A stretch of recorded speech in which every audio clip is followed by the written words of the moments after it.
যত বেশি বিলাসী হবে সে সংগঠন তত দ্রুত ধ্বংস হবে। যে সংগঠনের কর্মীদের সামনে সির্ফ দুনিয়া থাকবে তারা দুনিয়া পাবে। সবচেয়ে নিকৃষ্ট সংগঠন সেটাই যারা সির্ফ দুনিয়ার জন্য লড়াই করে। যে সংগঠনের সামনে লক্ষ্য থাকবে স্থির যে আমাকে অবশ্যই মরতে হবে, অবশ্যই আল্লাহর সঙ্গে সাক্ষাৎ করতে হবে, তখন হয় জান্নাত নয় জাহান্নাম। এই সংগঠনের লক্ষ্যে যারা স্থির থাকে তারা দুনিয়ায় কষ্ট পেলেও তারাই আখিরাতে সবচেয়ে মর্যাদাবান। আমরা কোন দলে যেতে চাচ্ছি? আপনার লক্ষ্য কোন দিকে? জান্নাতের দিকে, আখিরাতের দিকে না দুনিয়ার দিকে? এটা মাথায় ঠিক রাখবেন। আমাদের প্রথম উপদেশ হচ্ছে কর্মীদের কাছে আগে লক্ষ্য স্থির করুন।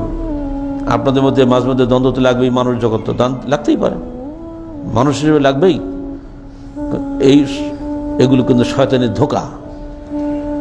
এগুলোকে বাইপাস করে সামনে এগিয়ে যাওয়ার মধ্যেই আপনার কৃতিত্ব নিহিত আছে।